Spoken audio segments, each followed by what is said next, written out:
ولكني كثيرا ما أستخير الله ولا أرى شيئا في المنام. ليس شرطا أن تري رؤية معينة. ولكني كثيرا ما أستخير الله ولا أرى شيئا في المنام. ولكني কিন্তু আমি কাসীরন প্রায় বা অধিকাংশ সময় মা যা আস্তাগফিরুল্লাহ আমি আল্লাহর কাছে ইস্তিখারা করি ওয়ালা এবং না আর আমি দেখতে পাই শাইআন কোনো কিছু ফিল মানাম স্বপ্নে বা ঘুমে। অর্থাৎ আমি তো প্রায় সময় ইস্তিখারা পড়ি কিন্তু আমি তো স্বপ্নে কিছু দেখতে পাই না। লাইসা শারতান আন তারা রুয়াতান মুআয়্যানা। লাইসা না শারতন শর্ত আন যে তারা তুমি দেখতে পাও রুয়াতান কোনো বিষয় বা স্বপ্ন মুআয়্যানাতান নির্দিষ্ট। অর্থাৎ তুমি স্বপ্নের মাঝে কিছু দেখতে পাবে এটা গুরুত্বপূর্ণ নয়। المهم أن يرتاح قلبك للشيء الذي استخرت الله عليه أو العكس. حقا يا ولدي. المهم أن يرتاح قلبك لشيء الذي استخرت الله عليه أو العكس. المهم গুরুত্বপূর্ণ হলো আন ইয়ারতাহা প্রশান্ত হবে কলবুকা তোমার অন্তর লিশাইইন কোনো বিষয়ের প্রতি আল্লাযী যা ইস্তাখরতিল্লাহা তুমি আল্লাহর কাছে ইস্তিখারা করেছো আলাইহি সে বিষয়ে আউল আকস অথবা তার উল্টোটা।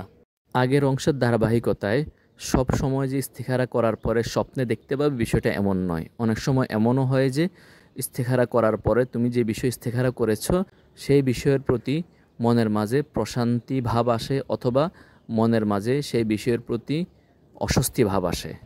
আর এই যে প্রশান্তি এবং অস্বস্তি ভাব আসার বিষয়টা এটাই মূলত ইস্তিখারার ফলাফল। الجميل في صلاة الاستخارة أنها تجعل قلبك معلقا بالله طيلة الوقت.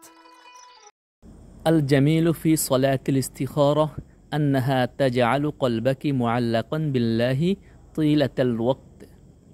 الجميل সৌন্দর্য ফি মধ্যে সলাতুল ইস্তিখারা ইস্তিখারা নামাজের আন্নাহা নিশ্চয় উহা তাজআলু করে কলবাকি তোমার অন্তরকে মুআল্লাকন ঝুলন্ত বিল্লাহি আল্লাহর সাথে তিলাতাল ওয়াক্তি দীর্ঘ সময় ধরে। অর্থাৎ ইস্তিখারা সালাতের উল্লেখযোগ্য বিষয় হলো বা মেন সৌন্দর্য হলো এই সালাতের কারণে তোমার অন্তর দীর্ঘ সময় আল্লাহর সাথে ঝুলে থাকে। أما بعد فإن الله سبحانه وتعالى قد قال في كتابه الكريم وما أتاكم الرسول فخذوه. أما بعد فإن الله سبحانه وتعالى قد قال في كتابه الكريم وما آتاكم الرسول فخذوه وما نهاكم عنه فانتهوا.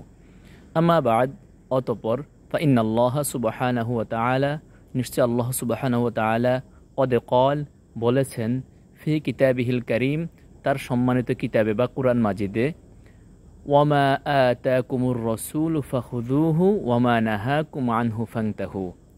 এটি সূরা বাকারা এর 59 নম্বর আয়াত। আল্লাহ রাব্বুল আলামিন এই আয়াতে উম্মতে মুহাম্মাদিকে রাসূলুল্লাহ সাল্লাল্লাহু আলাইহি ওয়াসাল্লামের আনুগত্যের বিষয়ে আদেশ দিয়েছেন। ওয়ামা আরজা আতাকুম তোমাদের নিকট নিয়ে এসেছেন রাসূল সাল্লাল্লাহু আলাইহি ওয়াসাল্লাম অর্থাৎ রাসূলুল্লাহ সাল্লাল্লাহু আলাইহি ওয়াসাল্লাম তোমাদের জন্য যা এনেছেন বা যে বিষয়ে তোমাদেরকে আদেশ দিয়েছেন ফাখুযুহু তোমরা তা ভালোভাবে আঁকড়ে ধরো। ওয়ামা আরজা নাহাকুম তোমাদেরকে নিষেধ করেছেন অর্থাৎ যে বিষয়ে তোমাদেরকে নিষেধ করেছেন আনহু উহা হতে ফাংতাহু তোমরা বিরত থাকো। وما نهاكم عنه فانتهوا. وقال أيضا في آية أخرى من يطع الرسول فقد أطاع الله.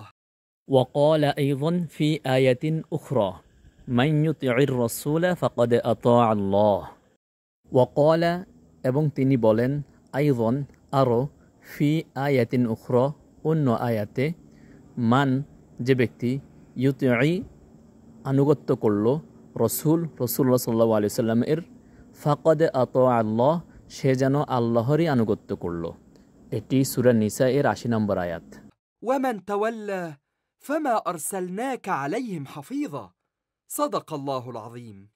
ومن تولى فما أرسلناك عليهم حفيظا. ومن আর যে ব্যক্তি তাওয়াল্লা পৃষ্ঠ প্রদর্শন করল অর্থাৎ আপনার আনুগত্য থেকে বেরিয়ে গেল ফামা আরসালনাকা তবে আমি আপনাকে প্রেরণ করিনি আলাইহিম তাদের জন্য হাফিজ রক্ষক হিসাবে। অর্থাৎ কেউ যদি আপনার আনুগত্য করে সে যেন আল্লাহরই আনুগত্য করলো, আর যে ব্যক্তি আপনার আনুগত্য থেকে বেরিয়ে গেল তাদেরকে রক্ষা করার জন্য আমি আপনাকে রক্ষক হিসেবে পাঠাইনি। এটি সূরা নিসা এর ৮০ নং আয়াতের অবশিষ্ট অংশ। কার্টুন দেখে আরও বেশি শিখুন ওমর সিরিজের আজকের পর্বটি এ পর্যন্তই। পর্বটি কেমন হলো অবশ্যই কমেন্ট করে জানাবেন, আর চ্যানেলের ভিডিওগুলো ভালো লাগলে চ্যানেলটি সাবস্ক্রাইব করতে ভুলবেন না। আসসালামু আলাইকুম ওয়া রাহমাতুল্লাহি ওয়া বারাকাতুহু।